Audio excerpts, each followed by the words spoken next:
저에게 굉장히 밀접하고 또 간절하기 때문에 또 시간 내서 이 자리에 같이 오지 않으셨나 그런 생각이 듭니다. 소통에 대한 부분들이 굉장히 저희에게 절실하고 매번 해야 될 일이지만 할 때마다 참 어렵다는 느낌을 많이 갖게 됩니다. 제가 이제 강의 중에 말씀을 드리겠습니다만 저희 회복적 정의 연구소에서 회복적 경찰 활동이라는 걸 함께 하고 있습니다. 그래서 경찰에 접수된 여러 가지 사건들 중에 대화로 가해자와 피해자의 당사자들이 문제를 좀 해결할 만한 의지가 있다. 그리고 만나서 이야기를 나눠보겠다라는 게 확인이 되고 동의가 되면 그 훈련을 받은 조종자들이요. 당사자들과 만나서 대화 모임을 이끌어갑니다. 여러 가지 사건들이 있죠. 가정폭력도 있고 학교폭력도 있고 뭐 데이트폭력도 있고 층간소음도 있고 여러 가지 사건들을 경찰 활동을 통해서 접하게 되는데요. 소통이 굉장히 어려운 사건이 하나 있습니다. 뭐냐면요. 가정폭력이에요. 특별히 부부간에 이 문제가 있어서 경찰에 어느 한쪽이 신고를 하고 당사자들과 대화 모임을 진행하다 보면 가정폭력의 특징이요. 이 부부간에 할 얘기가 너무 많아요. 그동안에 쌓여 있었던 것이 그냥 어떤 사건으로 경찰에 접수됐지만 이야기를 들어보면 그거는 그냥 하나 일부에 불과하고 그냥 수년간 쌓였던 일들이 계속 쌓이고 쌓여서 이런 사건들로 이제 폭발하게 되는 거죠. 그러다 보니까 할 얘기가 너무 많고요. 또 하나의 특징은 뭐냐? 상대 얘기를 잘 안 듣습니다. 자기 얘기만 계속해요. 그러다 보니까 이 어떤 합의를 위해서 뭔가 이야기를 나눠야 되는데 평행선을 긋는 경우들이 되게 많습니다. 그래서 제가 이 가정폭력 사건 중에 한 8시간 대화 모임을 한 적이 있습니다. 저녁 6시에 경찰서에 모여서 새벽 2시까지 이야기를 나눠서 물론 뭐 어떤 합의점을 찾고 하긴 했습니다만 가정폭력은 한 공간에 계속 부부가 같이 생활하고 여러 가지 것들로 부딪히다 보니까 이게 유효기간이 어느 정도 갈까 거기에 대한 염려가 한편에 있었습니다. 그럼에도 불구하고 그 대화 모임을 통해서 가정에서 당사자들이 대화할 기회가 생각처럼 많지가 않았구나. 그리고 대화하는 방식이 굉장히 공격적이다 보니까 대화를 하려고 하지만 대화를 통해 또 싸우게 되는 그런 일들이 굉장히 많이 벌어지는 걸 보게 됐습니다. 그래서 이 시간에는요, 제가 선생님들하고 같이 그 회복적 패러다임이라는 게 있습니다. 선생님들 아마 좀 생소하실 텐데요. 저희가 회복적 정의라고도 이야기하고 새로운 가치다. 그래서 회복적 패러다임 이렇게 이야기하기도 합니다. 그래서 이 회복적 정의, 회복적 패러다임이 경찰 활동하고 접목해서는 회복적 경찰 활동이 된 거고요. 학교에서 아이들과 같이 학교 생활을, 생활 지도를 하는 데 있어서 이 가치관이 적용될 경우에는 회복적 생활교육이라는 말을 사용을 합니다. 그리고 사법에서도 가해자, 피해자를 법과 원칙에 따라 처벌만 내리는 게 아니라 피해 회복을 위해서 가해자가 책임을 지는 방식이 필요하다. 그래서 회복적 사법이라는 굉장히 다양한 영역에서 이 회복적 패러다임이 접근되고 있습니다. 그래서 제가 이 시간에 선생님들과 이 가치가 어떤 건가 그걸 먼저 좀 나누고요. 그리고 나서 건강한 공동체와 의사소통을 어떻게 할 것인가 그 이야기들을 나누고자 합니다. 자, 충격적인 데이터가 하나 나왔습니다. 그 OECD 국가들을 대상으로 행복지수라는 것을 조사를 해봤어요. 그래서 총 11개 지표를 가지고 국민들이 행복감을 느끼는 정도가 어느 정도인가 그거를 이렇게 조사를 해봤는데 2013년에요. 36개 선진국을 대상으로 이거 조사를 했습니다. 그때 우리나라가 몇 위를 했냐면 27위를 했습니다. 그런데 그 11개 지표 중에 어떤 지표가 있냐면 뭐 삶의 만족도, 안전, 일과 생활의 균형, 주거, 소득, 고용, 공동체 교육, 환경, 시민 참여, 건강 이게 이렇게 11개 지표인데요. 그 중에서 우리나라가 제일 낮은 점수를 받은 게 있습니다. 공동체입니다. 2013년에 1.6점을 받았어요. 그럼 특별히 저 해만 국민들이 좀 공동체성이 없다라고 느낀 거 아니냐? 다른 해에는 좀 달라지지 않았을까? 달라졌어요. 2016년에도 똑같이 더 나은 삶의 지수를 조사했는데요. 우리나라 공동체 지수가요, 0.2점이 나왔어요. 더 떨어졌어요. 네. 자, 우리나라가 공동체적이냐 아니냐, 물론 여러 가지 의견들이 있겠습니다만, 뭐 코로나 상황만 보더라도 굉장히 우리 백신 참여율이 높고 코로나 대응에 대해서 공동체적으로 많이 접근하죠. 근데 그게 다가 아니라는 겁니다. 분명히 그 가운데 개별적인 행동을 하는 사람들도 있고, 그 다음에 그 외에 공동체적이지 않은 많은 사회의 문제들을 보게 된다는 거죠. 사회의 공동체성이 떨어지게 되면요, 어떤 범죄가 늘어나게 되냐면 묻지마 범죄 같은 게 많이 늘어납니다. 나랑 전혀 상관이 없는 사람이 그냥 내가 화날 때 옆에 있었다라는 것 때문에, 나랑 헤어진 여자친구랑 비슷하게 생겼다는 것 때문에, 옛날에 안 좋았던 가정폭력에 대한 기억 때문에 지나가는 사람을 그냥 범행 대상으로 삼는다는 거죠. 그런 일들이 굉장히 많습니다. 그리고 그 잡힌 사람들 이렇게 인터뷰하다 보면 오히려 화를 내요. 네. 그리고 그런 이야기, 그 선생님들 예전에 진주에서 있었던 안인득 사건 있었죠.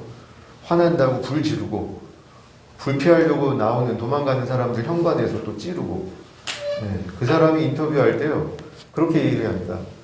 자기는 억울하다. 나만 힘들다. 다른 사람들은 다 행복해 보이는데 나만 불행해 보인다. 이런 이야기들을 많이 했어요. 이런 게 사회의 공동체성하고 무관하지 않다라는 겁니다. 자, 그러면 공동체라는 게 뭘까? 우리 선생님들도 다 공동체에 속해 계실 거예요. 기본적으로는 가정 공동체에 속해 있으시고, 또 선생님들 또 신앙생활 하시니까 신앙 공동체, 또 뭐 지역 공동체, 국가 공동체, 뭐 여러 가지 공동체에 여러 가지 모양으로 속해 계실 겁니다. 그럼 공동체라는 게 뭘까? 공통의 가치를 공유하는 사회적 단위, 이게 공동체의 사전적 의미예요. 근데 공동체가 힘들어요.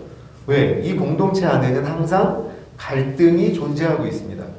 공동체에는 자기 혼자 있는 게 아니라 그 가치에 동의하는 많은 사람들이 함께하고 있다 보니까 관계 속에서 여러 가지 어려움들, 갈등이 생길 수밖에 없다는 거죠. 그래서 파커 파머라고 하는 교육학자가 있습니다. 사회운동가이기도 하고, 이분이 공동체가 힘든 이유에 대해서요, 이렇게 표현했습니다. 굉장히 중요한 지점을 지적했어요. 공동체가 힘든 이유는 내가 가장 함께하고 싶지 않은 사람이 있는 그곳이 공동체라는 거예요. 꼭 이런 사람이 있어요. 근데 더 큰 문제는 뭐냐? 그 사람이 떠나가면 똑같은 사람이 또 오는 곳이 공동체라는 거예요. 항상 공동체 안에는 꼴배기 싫은 사람이 있어요. 예. 근데 이 말의 뜻은요, 그 갈등의 문제는 그 사람의 문제가 아니라 그 사람만 떠나가면 그 갈등이라는 게 없어야 되는데 또 새로운 사람과 새로운 갈등이 시작된다는 거예요. 그렇기 때문에 갈등의 문제는, 공동체가 힘든 이유는 어느 한 사람의 문제가 아니라 관계 맺음의 문제라는 거죠. 그리고 선생님들 잘 아시는 보네포 목사님, 나치 정권에 저항하셨던 천재 신학자셨던 보네포 목사님이요, 공동체에 대해서 이상한 말씀을 하셨습니다. 이런 말씀을 하셨어요. 공동체를 사랑하는 사람은 공동체를 죽이고, 아니 공동체를 사랑하는데 왜 공동체를 죽일까? 근데 그 다음 말이 굉장히 의미 있는 말입니다. 형제를 사랑하는 사람은 공동체를 살린다.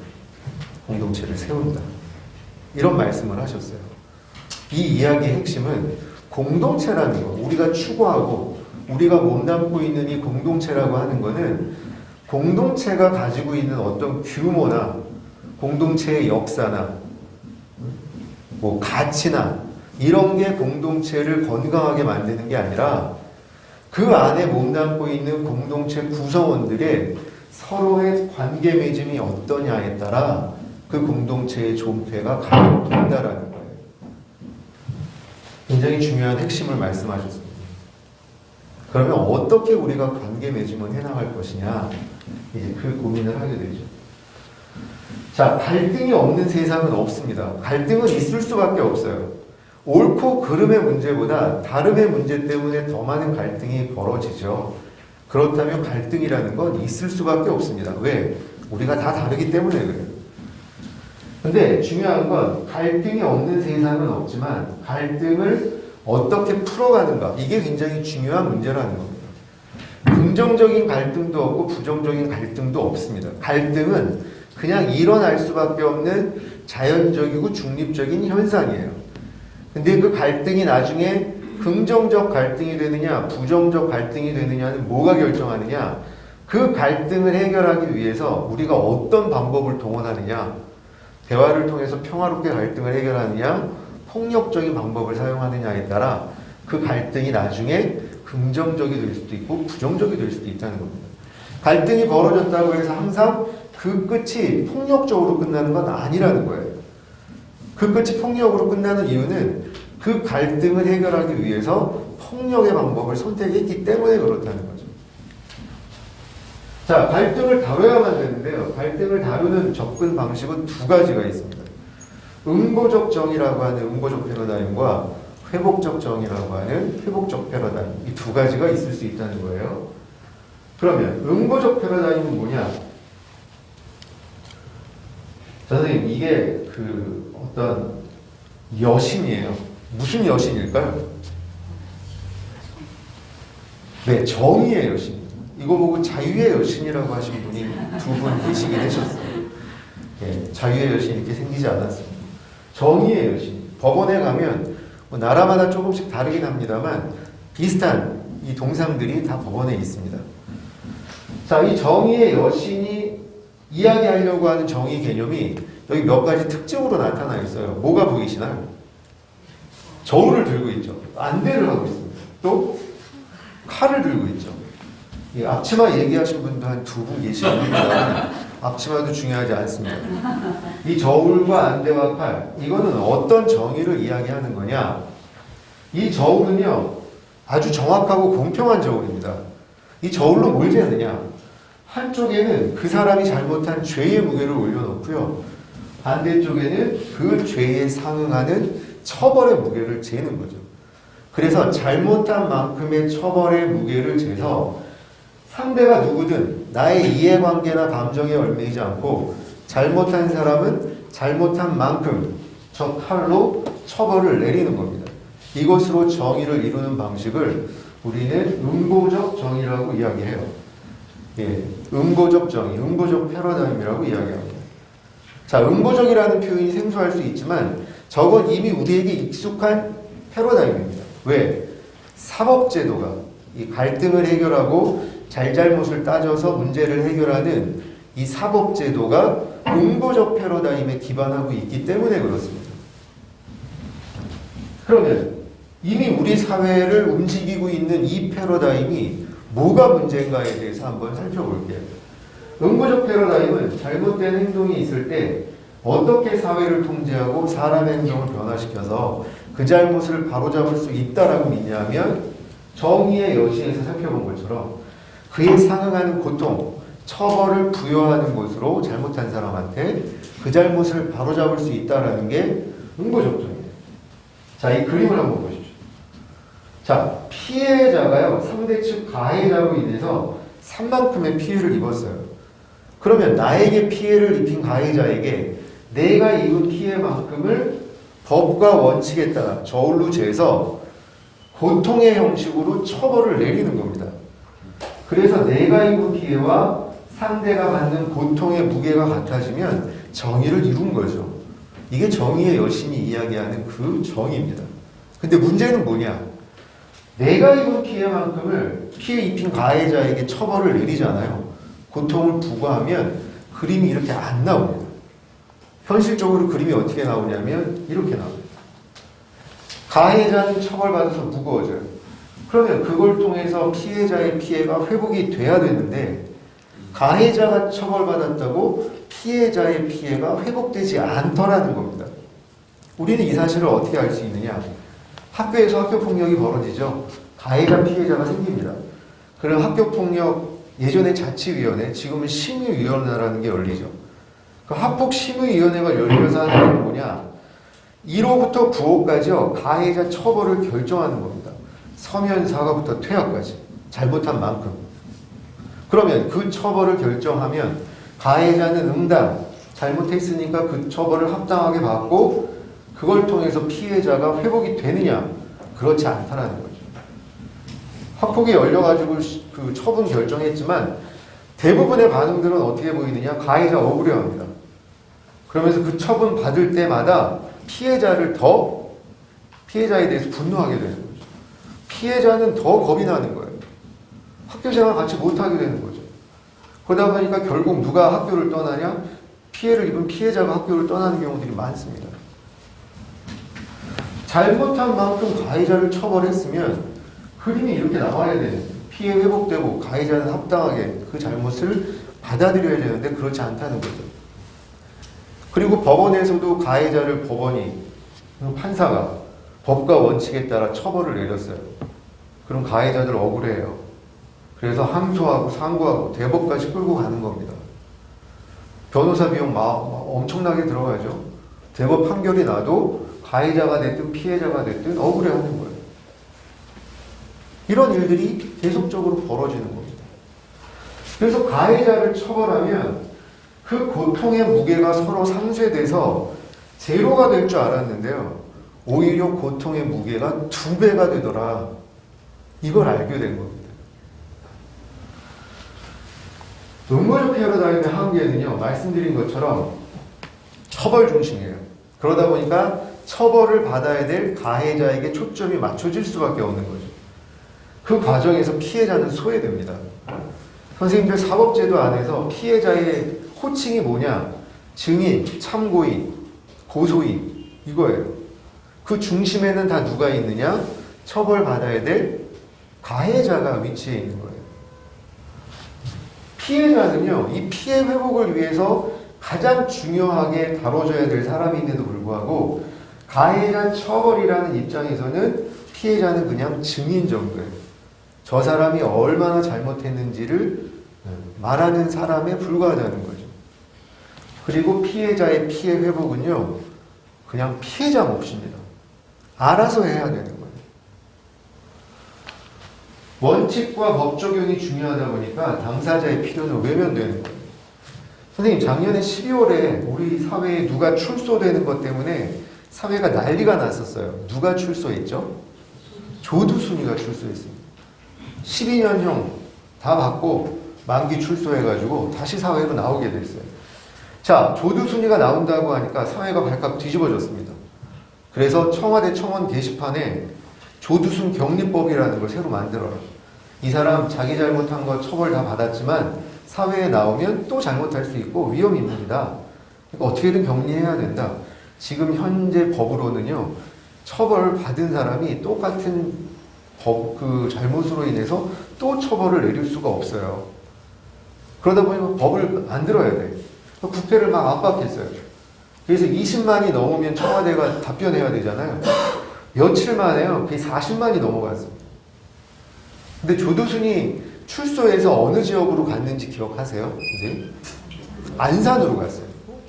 자기가 살던 곳이니까. 아내도 거기 살고 있고. 근데 안산에 누가 살고 있죠? 피해자가 살고 있습니다. 나영이네라고 하는 그 가족이 살고 있었어요. 그래서 조두순이가 출소하기 2달 전인가 3달 전에 제가 나영이 아버님이 아침 라디오 프로에서 전화로 인터뷰하는 내용을 들었습니다. 나영이네 입장에서 조두순이가 안산으로 돌아오는 거는요, 거의 공포입니다. 그리고 우리 가족이 살고 있는데 굳이 안산으로 오겠다고 하는 건 우리 가족에게 보복하기 위해서 오는 거다라고 믿고 계셨어요. 근데 나영이네가 경제적으로 좀 어려웠습니다. 내가 경제적으로 좀 여유가 있다 그러면 조두순이가 살만한 집들 다 자기가 얻어가지고 우리 가족 가까이 말고 좀 멀리 그쪽에 살 수 있도록 해줬으면 좋겠다. 그런 이야기를 막 하셨어요. 그리고 안산시에서는 어떤 대책을 내놨냐면 CCTV 다 달았죠. 그리고 조금 우습지만 이런 대책도 이야기했었습니다. 무술 유단자를 6명 고용해서 조두순이를 24시간 감시하겠다. 막 이런 얘기까지 쏟아냈어요. 근데 인터뷰 말미에요. 제가 되게 충격적인 얘기를 하나 들었습니다. 나영의 아버님이요. 이런 얘기 하시더라고요. 이 국민들이 법을 개정해라. 청와대 청원 게시판에도 올리고 안산시랑 정부에서 뭐 법을 개정하니 뭐 무술 유단자를 뭐 고용하니 뭐 이런 대책들을 쏟아내고 있는데 정부 관계자나 시 당국자 중에 누구도 자기한테 전화한 사람이 한 명도 없었다는 거예요. 제가 그 얘기 듣고 되게 놀랐습니다. 물론 이런 대책들이 다 나영인의 가족을 보호하기 위한 거죠. 자, 그렇다면 그 내용에 있어서는요, 피해자가 어느 상황인지, 지금 가장 필요로 하는 게 뭔지, 거기에 대한 내용은 피해자 입에서 나와야 된다는 거예요. 근데 우리 사회는 그렇지 않다는 거예요.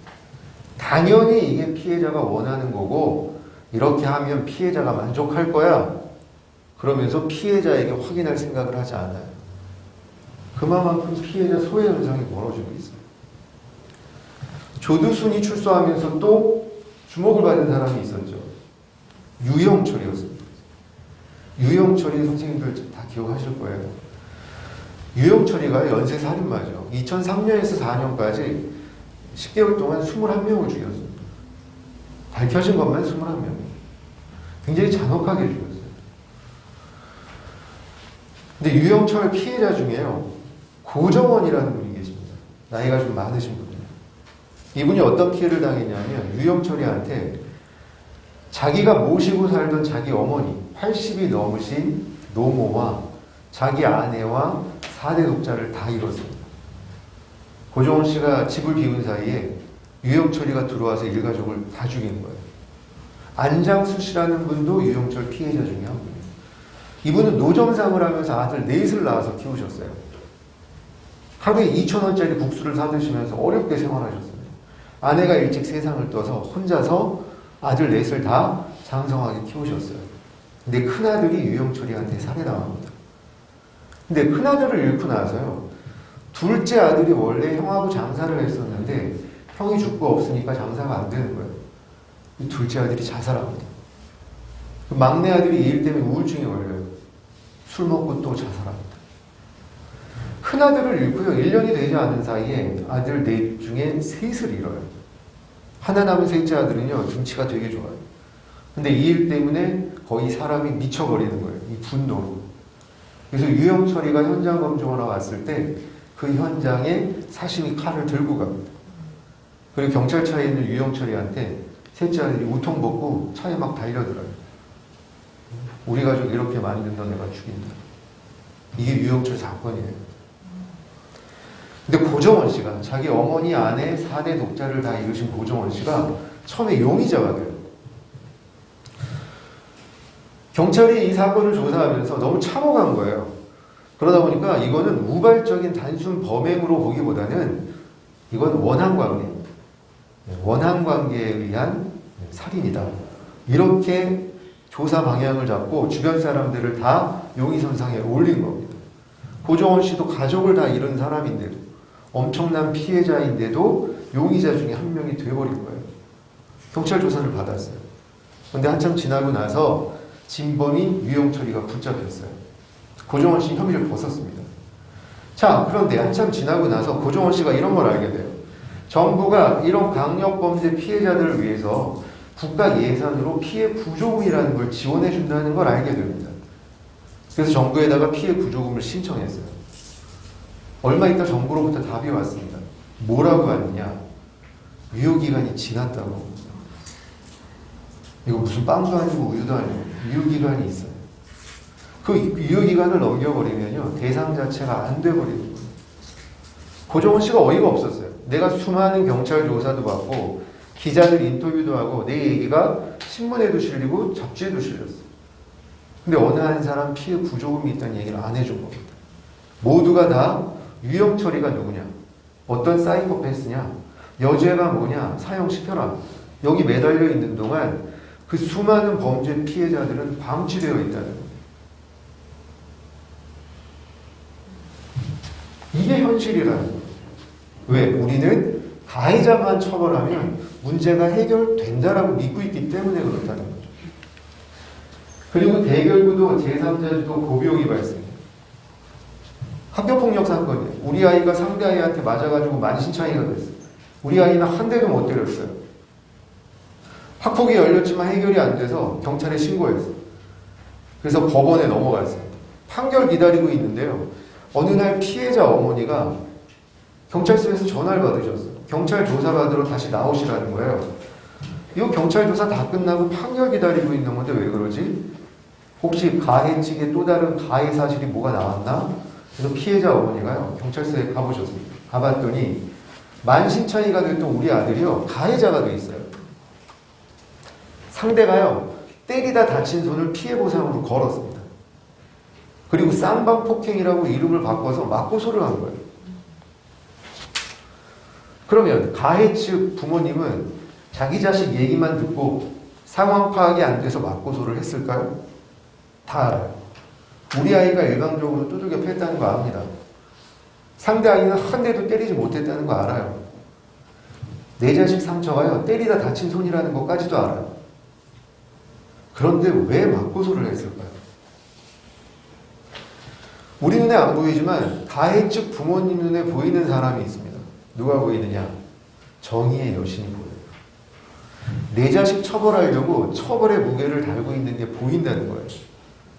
내 자식 처벌하려고 칼을 갈고 있는 게 보인다는 겁니다. 그러면 수단과 방법을 가리지 않고 내 자식이 받을 처벌의 무게를 줄여야 돼요. 그러면 상대 아이와 그 가족에게 좀 미안하지만 내 자식을 위해서 어쩔 수 없는 겁니다. 눈 딱 감고 맞고서 넣는 거예요. 선생님, 이 상황에서 피해 측이 맞고서 받으면요, 뚜껑 열립니다.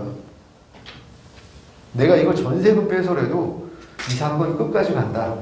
이 전의를 불태우게 만드는 거예요.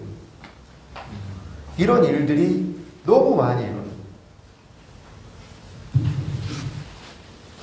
당사자들이 이 문제를 해결하기가 어렵습니다. 제3자가 대신 싸우게 되죠. 변호사들 선임하는 거예요.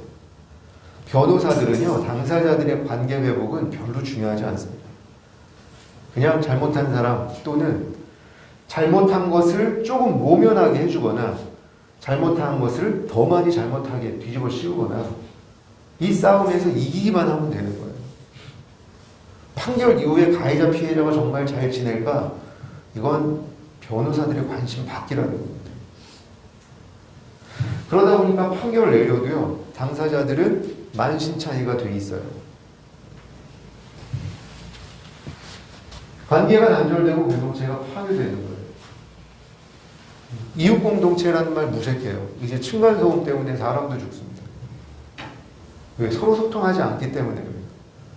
위아래 정말 어떤 가족이 어떤 상황에서 살고 있는지 몰라요.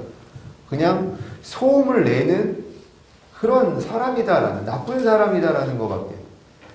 조금만 소리 내도 계속 너무 예민하게 반응하는 나쁜 이웃이다. 그거밖에 없는 거예요. 선생님, 우리나라에 회복적 아파트가 있는 거 아세요? 선생님? 회복적 아파트라는 게 있습니다. 처음 들어보시죠? 선생님, 저기 남양주에 별내라고 있어요. 신도시 별내. 거기에 위스테이 별내라는 아파트가 있습니다. 아마 작년인가요? 작년 6월에 입주했어요.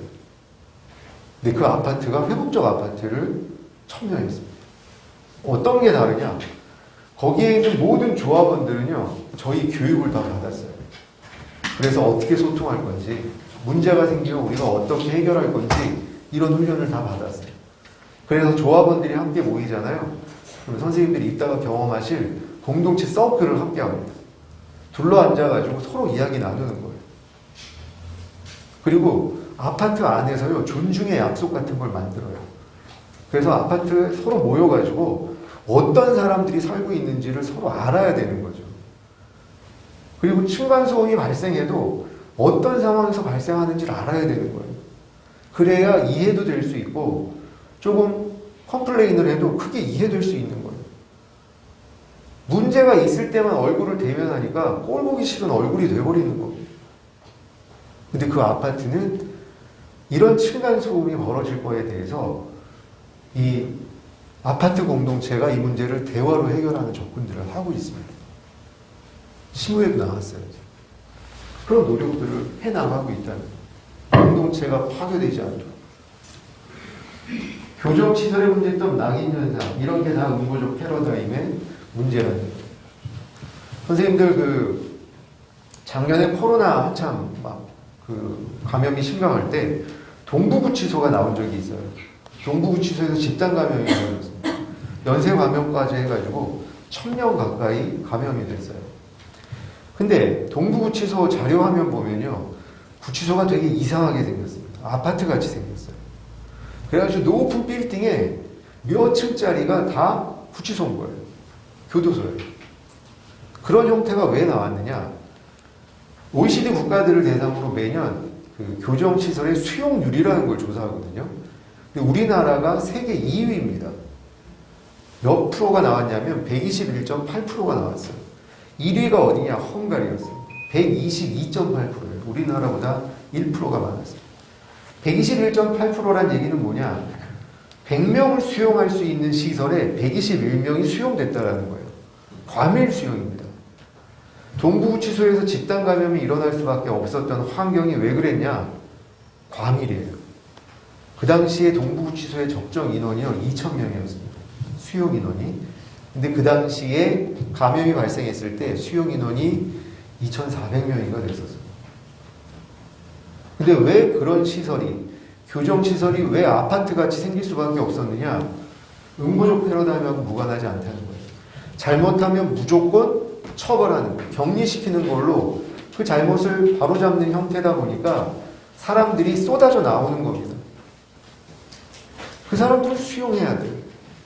이런 사회의 패러다임하고 구치소의 여러 가지 형태나 문제점들이 무관하지 않다는 거죠. 이 모든 것들이 다 음보적 패러다임의 한계예요. 가해자가, 잘못한 사람이 진정으로 자기가 잘못한 것을 깨닫기 위해서는 이 두 가지가 필요해요. 자신의 행위 자체 및 그 피해자를 대면할 기회를 얻어야 돼요. 그리고 자기 행위가 다른 사람의 삶에 미치는 결과를 이해할 기회를 얻어야 된다는 거죠. 이런 기회를 얻어야지만 내가 뭘 얼마나 잘못했고 나의 잘못으로 상대가 어떤 고통과 피해를 입었는지를 알게 되는 거죠. 그래서 이런 기회를 얻어야지 피해자의 피해와 자신의 책임에 대해서 인정할 수 있게 됩니다. 자신에게 내려진 형벌이 합당한 것으로 받아들일 수 있게 되는 거예요. 그런데 우리 사회에서는요, 가해자가 저 기회를 얻지 못합니다. 그리고 일방적으로 잘못한 사람은 잘못한 만큼 법과 원칙에 따라 처벌을 받게 되는 거죠. 그러면 가해자가 저런 잘못에 대한 직면 없이 법과 원칙에 따라 처벌을 받게 되잖아요. 그러면 가해자들은 어떤 반응을 보이게 되느냐? 이런 반응인 거예요. 피해자의 피해보다 자신의 부당함에 초점을 맞출 수밖에 없습니다. 피해자의 공경이 아닌 자신의 공경에 초점을 맞춰요. 피해자 코스프레 하게 되는 거예요. 피해자의 고통보다 자신의 법률적 상황에 매몰되게 되는 거예요. 그래서 맞고소라는 게 있을 수밖에 없다는 거죠. 반면에 회복적 패러다임은요, 가해자를 처벌하는 것으로 정의를 이루는 그 잘못을 바로잡는 방식이 아니고요. 회복적 패러다임에서의 정의는 가해자와 공동체 구성원의 노력으로 언제 정의가 이루어진다라는 믿음이냐면 바로 이겁니다. 피해자의 피해가 온전히 회복될 때 정의가 이루어진다라는, 이게 회복적 정의, 회복적 패러다임입니다. 이게 왜 중요하냐면요, 음보적 패러다임에서, 음보적 정의에서는 가해자는 처벌받아야 될 대상이었지만 회복적 패러다임, 회복적 정의에서는 가해자는 책임져야 될 대상이어야 한다. 이 얘기는요, 처벌하지 말자는 얘기가 아니라 처벌로 끝내선 안 된다는 얘기입니다. 책임의 단계까지 가야 된다는 거예요. 그 피해자를 온전히 회복시킬 수 있는 당사자는요, 가해자예요. 그래서 엘마이라 사건이라는 게 있습니다. 이게 1974년에 캐나다 온타리오주 엘마이라라고 하는 조그만 시골 마을에서 벌어진 일이에요.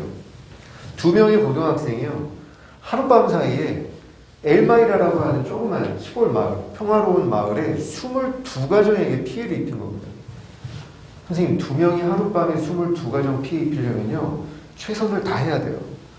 그러지 않고 이 짧은 시간에 22라는 숫자 채우기가 어렵습니다. 빈집을 골라서요, 창문을 깨고 문을 따고 들어가서 집안을 다 난장판으로 만들어요.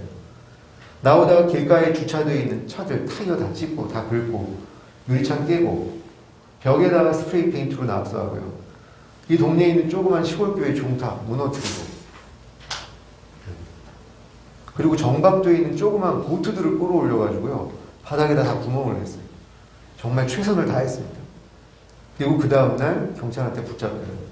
근데 이 사건이 이 아이들이 소년원으로 보내지고 학교에서 퇴학당하는 이런 처벌이 아니라, 이 아이들을 담당했던 보호관찰관이요, 어떤 제안을 했냐면, 이 잘못한 아이들이 자기로 인해서 피해를 당한 피해 가정들을 다 만나보도록 하는 게 어떻겠습니까? 그래서 어떤 피해가 발생했고 어떤 책임을 져야 되는지를 당사자들이 직접 대화를 통해서 문제를 해결할 수 있도록 해주는 게 좋겠습니다. 그 제안을 하고 법원이 그걸 받아들입니다. 그래서 이 친구들이 피해자들을 만나고 비로소 자기 잘못을 깨닫고 실질적으로 피해 회복을 위한 노력들을 했던 최초의 회복적 사건으로 나왔습니다. 그래서 이 사진을 보시면 왼쪽에 있는 이분이 그걸 제안했던 보호관찰관이었던 마크 얀츠예요. 그리고 오른쪽에 있는 이분이 2명의 고등학생 중에 한 명이었던 러스 켈리입니다. 이거는 2010년에요. 이 사건이 우리나라에도 소개된 적이 있어요. YTN에서 청소년 범죄 보고서라는 5부작 기획 특집을 방영했는데요. 마지막 5부가 죄와 벌 그리고 용서였습니다. 거기에 회복적 정의가 소개됩니다. 그래서 이 최초의 회복적 사건이었던 엘마이라 사건을 취재하기 위해서 우리나라 기자랑 PD가 가서 직접 사진을 찍고 인터뷰했던 내용이에요. 이 사건이 이후에 굉장히 큰 반향을 일으키게 돼요. 이게 최초의 회복적 사건. 피해 회복을 위해서 가해자와 피해자가 문제 앞에 직면해서 어떤 피해가 발생했는지, 그 피해를 가해자는 어떻게 책임질 것인지, 이 방식으로 문제가 해결됐던 최초의 사례로 남게 돼요. 그래서 이 가해자였던 이 러스 켈리는 자전적인 책도 냈어요. 책 제목이 재밌습니다. 건달에서 학자로, 아주 상건달이었다 학자가 됩니다. 그리고 더 엘마이라 케이스라는 다큐 영화로도 제작이 됐어요. 그리고 이 사건 이후에 온타리오 주에는요, 정의평화센터라는 센터가 생기게 됩니다. 회복적 정의는요, 이런 과정을 필요로 합니다. 존중을 바탕으로 문제 당사자들이 문제 앞에 서로 직면해서 자기 이야기를 할 수 있는 기회가 있어야 된다는 거죠. 그 이야기들을 통해서 공감할 수 있는 지점이 나오고요. 인정이 돼야 된다는 겁니다. 나의 책임이, 너의 피해가 서로 인정이 돼야 그 다음에 이 문제를 어떻게 해결할 건가, 책임의 문제로 이야기를 넘어갈 수 있게 되는 거예요. 그래서 그 방법을 함께 수용하고 과정에 참여하는 걸 통해서 우리가 원하는 회복의 단계, 용서와 화해의 단계에 다다를 수 있다는 거죠. 근데 많은 경우 문제가 터지면요, 어디서 시작하느냐? 3번 인정에서 시작합니다. 너가 했어, 안 했어? 너 또 왜 그랬어? 이거는 다 직면과 공감은 생략되고요. 너가 잘못했으니까 벌 받아야지. 이적군이라는 거예요. 그러다 보니까 가해자는 억울해하죠. 가해자를 통해서 피해가 회복돼야 될 피해자의 피해도 회복되지 않는다는 겁니다. 피해자는요, 동일하게 가해자 처벌을 원합니다. 근데 피해자가 이야기하는 처벌해 주세요라는 저 말 속에는요, 피해자의 다양한 요구가 들어있다는 거예요. 어떤 요구가 있느냐? 말 그대로요, 상대가 강력하게 처벌받길 원합니다. 이 목소리가 있어요. 이 필요가 있습니다. 근데 이것만 있는 게 아니라는 거예요. 피해자는 나의 피해가 얼마나 큰지 알아주십시오. 제가 피해자입니다. 이 이야기도 있고요. 저는 잘못한 게 없습니다. 저는 억울합니다. 저는 저 사람으로부터 진정 어린 사과를 받고 싶습니다. 정신적, 물질적 피해 보상을 받고 싶습니다. 이런 일이 다시 일어나지 않도록 해주십시오. 이런 다양한 피해자의 정의 필요가 있다라는 거예요. 근데 문제는 뭐냐? 피해자가 처벌을 원했기 때문에 상대를 처벌하는 것으로 종결돼 버려요. 그러면 그 외에 진정 어린 사과하는 거, 피해 보상하는 거, 재발 방지를 위한 약속해 주는 거, 이거 다 가해자가 해줘야 될 일인데요. 가해자는 그걸 하지 않아도 되게 돼버린다. 오히려 저 처벌을 통해서 가해자는 나머지 책임에 대해서 면죄부를 받게 되는 겁니다. 그래서 응고적 패러다임과 회복적 패러다임은 이런 차이가 있다는 거예요. 응고적 패러다임은 가해자 처벌이 목적이라면, 그리고 이걸 누가 결정하느냐, 처벌권자가 강제적 책임을 수행하는 방식으로 정의를 이룬다면, 회복적 정의는 피해 회복, 방식은 자발적인 책임, 그리고 이 과정에는 이 일과 관련된 당사자와 공동체가 참여해야 된다는 겁니다. 그래서 이제는 우리의 질문을 바꿔야 된다는 거죠. 가해자 중심에서 피해자 중심으로 바꿔야 된다는 거예요. 문제가 터지면 누가 그랬어가 아니라 누가 피해자인가, 어떤 피해가 발생했는가, 그 피해를 어떻게 회복시킬 것인가, 질문을 바꿔야 된다는 거죠. 그래서 응고적 메시지는 잘못에 상응하는 처벌을 받음으로써 죄를 씻어라, 이런 메시지를 준다면, 회복적 메시지는 피해를 회복하는 자발적 책임을 통해 깨어진 관계를 복원하고 공동체를 다시 세우는 것이 회복적 정의의 메시지라는 거예요. 그래서 회복적 패러다임은 이 세 가지 질문이 중요합니다. 누가 피해자인가, 어떤 피해가 발생했는가, 어떻게 회복시킬 것인가, 그리고 가해자는 책임져야 될 대상이어야 한다. 그럼 어떻게 질문을 만들 것인가? 왜 질문이 중요한가? 문제 상황에서요, 어른들이 흔히 아이가 문제를 일으켰다, 그럼 아이들한테 하는 표현들은 이런 게 나와요. 자, 질문이 나오면 답이 달라지고 질문에는 패러다임이 담겨 있는데, 문제 행동에 대응하는 우리의 반응은 이거예요. 너 미친 거 아니야? 또 너니? 야, 내가 몇 번을 말했니? 근데 이 얘기를 듣고, 엄마, 아마 요번이 5번째일 거예요. 그러면 얘는 한 대만 주고 5대 맞는 거예요. 자, 자꾸 이런 식으로 할 거야? 뭘 잘못했는지는 아니? 이런 반응들을 아이들은 흔히 듣게 되죠. 그럼 이 반응을 듣게 되면 아이들은 대화를 하고 싶어 하지 않습니다. 이거는 질문의 형태지만 답을 요하는 질문이 아니에요. 잘못을 인정하도록 하는 질문이죠. 대화를 하자는 얘기가 아닙니다. 자, 병식이는 중2병이 심한 둘째 아들이에요. 어떤 일들이 있었는지 한번 보죠. 밤 늦도록 컴퓨터 게임에 빠져있느라 아침에 깨워도 일어나지 못해 학교에 거의 매일 지각을 합니다. 밥을 먹을 때도 핸드폰을 붙잡고 있어서 가족의 얼굴을 보지도 않고 대화를 하지도 않아요. 조금만 잔소리를 해도 오히려 짜증을 내며 버럭 소리를 지르고 자기 방으로 들어가 버립니다. 심각한 중2병이죠.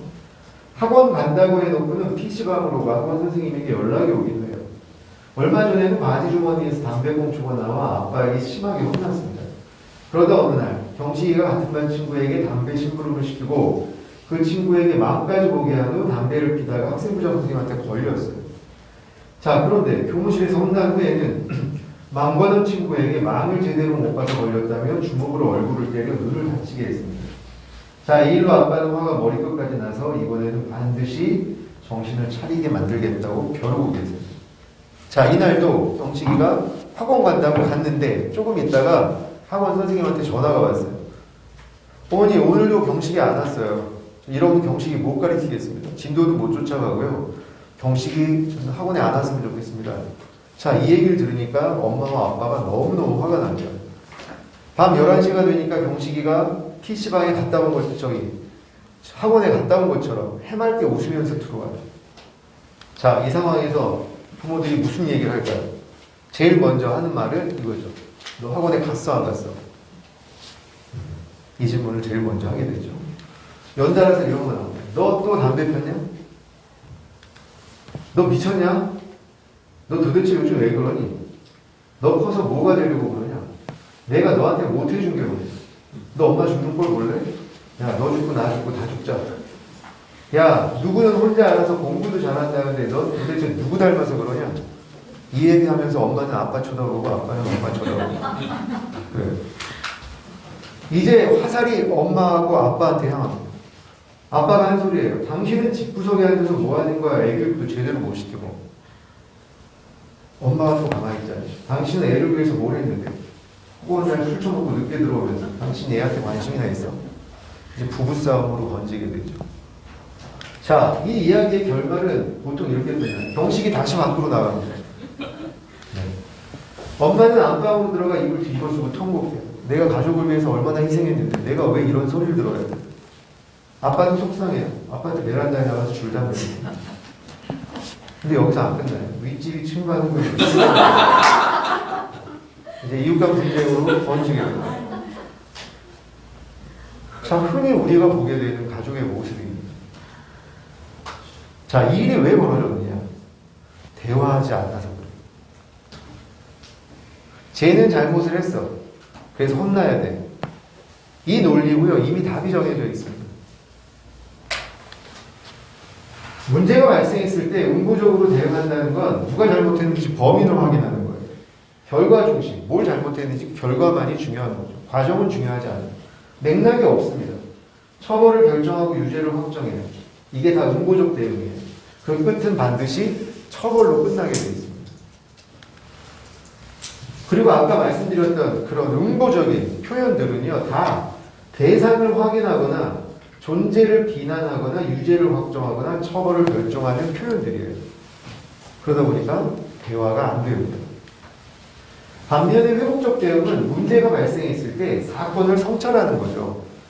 그리고 당사자를 공감하고 맥락적으로 그 상황을 이해하는 겁니다. 그래서 재발을 방지하고 관계를 개선하기 위한 노력들, 이런 게 회복적 대응이고 그 끝은 피해 회복을 향하게 된다는 겁니다. 문제 해결을 위한 회복적 질문은요, 선생님 이게 굉장히 중요합니다. 그래서 저희가 아까 말씀드렸던 경찰 활동에서 당사자들 대화시키잖아요. 다 이 흐름으로 대화를 해요. 그리고 이 질문들을 활용합니다. 제일 먼저는 뭐냐? 직면에서 서로 공감할 수 있도록 대화를 이끄는 거예요. 그래서 첫 질문은 이겁니다. 상황 이해를 위한 질문이에요. 무슨 일이 있었나요? 그걸 묻는 겁니다. 그 다음에 영향파. 이 일로 누가 어떤 영향을 받았나요? 재발 방지, 회복을 위해, 피해 회복을 위해 내가 할 수 있는 일은 무엇인가요? 앞으로 어떤 관계가 되면 좋겠나요? 이번 경험을 통해 무엇을 배우고 느꼈나요? 그러니까 일어나지 않았으면 좋았겠지만 일어났어요. 그럼 그걸 통해서 배워야 되는 거죠. 성장의 기회로 삼는 겁니다. 우리는 이 대화를 해야 될 필요가 있다는 거죠. 그래서 회복적 질문의 예시는 이런 거예요. 상황 이해는 무슨 일이 있었나요? 그때 어떤 생각으로 그런 행동을 하게 됐나요? 영향파, 누가 이번 일로 가장 큰 영향을 받았다고 생각하나요? 어떤 피해가 있었다고 생각하나요? 가족은 어떤 영향을 받았다고 생각하나요?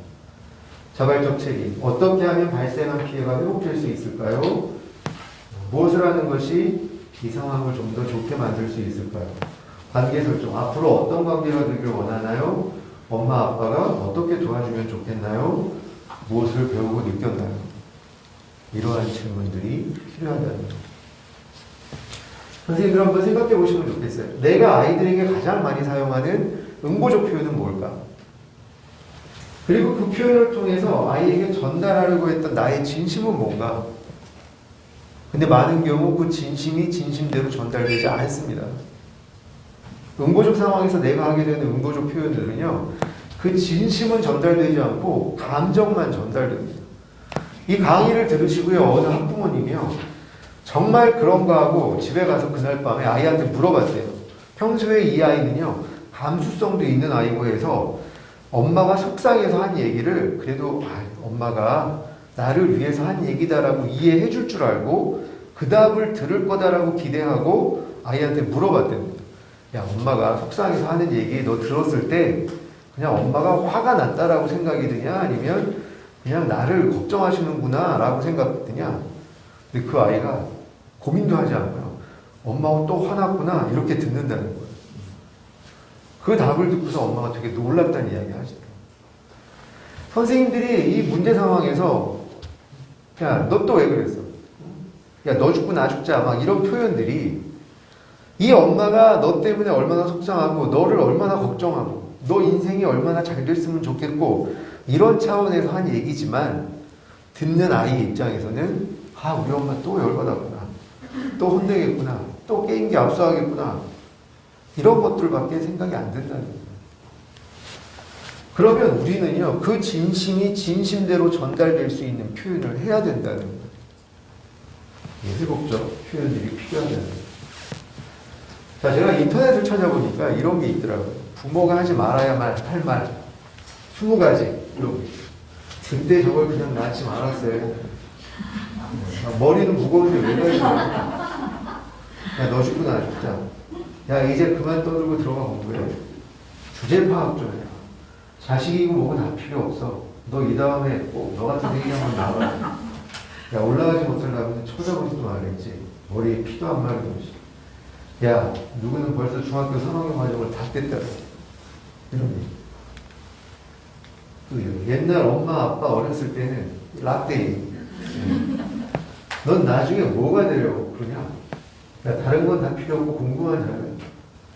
엄마, 나 오늘 수학 100점 맞았어. 그러면, 야, 100점이 너희 반에서 몇 명이야? 이렇게 물어봐. 야, 몇 개 틀렸어. 그래서 네가 몇 등 했냐고. 이런 게 중요하냐. 저건 누구 닮아서 저거야. 야, 김연아 봐라. 야, 넌 아빠 같은 사람 되지 마라. 네가 하는 짓이 다 그렇지 뭐. 엄마가 못 해준 게 뭔데? 야, 네가 그거 하면 내 손에 잡아지지. 웃자고 하는 얘기일 수도 있어요. 하지만 이건 아이들에게 굉장히 치명적입니다. 에카르트 톨레라는 영성학자가 이런 말을 했어요. 어린 자식이 있다면 최선의 능력을 다해 돕고 지도하고 보호해야 하지만 그보다 더 중요한 것은 아이에게 공간을 허용하는 겁니다. 존재할 공간. 아이는 당신을 통해 이 세상에 왔지만 당신의 것이 아닙니다. 아이들의 삶에요, 어른들의 그 욕심, 바램이 너무 많이 투영되어 있어요. 그래서 이미 어린 아이인데도 그의 아이들의 삶을 이미 엄마가 다 디자인해 놓은 거예요. 부모님들이 다 디자인해 놨어요. 거기서 조금만 벗어나도 용납이 안 되는 거예요. 어느 분이 학교 관련된 책, 학교 폭력과 관련된 책을 쓰시면서 이런 표현을 하셨더라고요. 학교가 지금 계속 문제가 되는 것은 학교를 공부하는 곳으로 규정했기 때문에 문제가 생긴다는 거예요. 학교가 공부하는 데 아닌가? 그분의 이야기는 학교는 공부도 하는 곳이지 중요한 건 사람 사는 곳이라는 거예요. 그렇다면 학교에서는 여러 가지 많은 일들이 일어날 수 있어요. 그런데 공부에서 벗어난 일이다 그러면 그건 다 잘못인 거예요. 이런 이해가 잘못됐다는 거예요.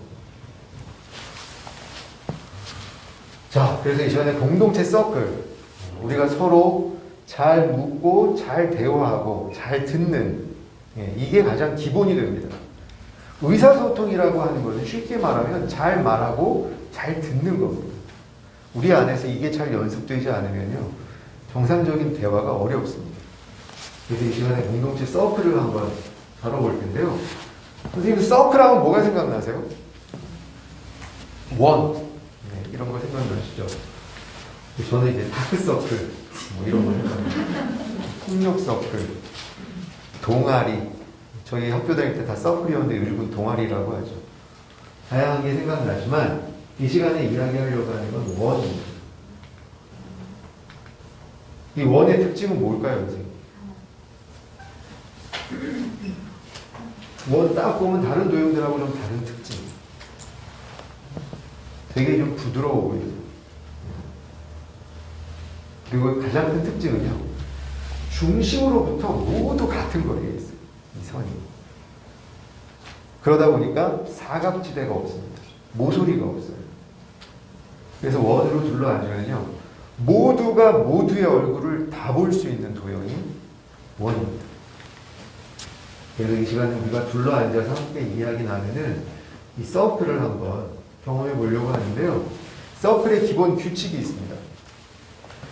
토킹 스틱이라는 게 있는데요. 요즘 코로나라서 접촉을 줄이느라고 토킹 스틱을 잘 사용하지 않습니다. 원래는요, 우리가 이렇게 대면으로 서클을 할 때는 토킹 스틱이라는 걸 사용해요. 저거는 그냥 도구입니다. 어떤 물건이에요. 그래서 어떤 질문을 가지고 이야기 나눌 때 돌아가면서 이 토킹 스틱을 옆 사람에게 돌리면서 토킹 스틱을 받은 사람이 방해받지 않고 이야기할 수 있도록 그 발언권을 주는 게 토킹 스틱이에요. 토킹 스틱을 가진 사람만 이야기할 수 있는 거고요. 토킹 스틱이 없는 사람은 그 사람의 이야기를 경청하는 겁니다. 그리고 서클은 처음부터 끝까지 유지돼야 돼요. 자꾸 일어나고 나가고 막 그렇지 않고요. 함께 시작하고 함께 끝내는 게 서클이에요. 그리고 서클에서 나온 이야기는 비밀이 보장돼요. 그 사람이 없는 데서 다른 사람한테 그 사람의 이야기를 전하지 않는 거예요. 서클에서 나온 이야기는 서클에 참여한 사람만 기억하고 있는 거예요. 이 비밀 보장에 대한 원칙이 중요하다는 거죠. 네, 선생님 이 시간에 서클을 한번 해보겠습니다. 그래서 지금 제가 세 조로 나누겠습니다. 세 조로 나눌 텐데요. 제가 번호를 알려드릴 거예요, 선생님. 1, 2, 3번 세 개 중에 하나 번호를 받으실 텐데 제가 번호를 알려드리면 제발 자기 번호를 기억하세요. 남의 번호를 기억하지 마시고 자기 번호를 기억하셔야 됩니다. 네.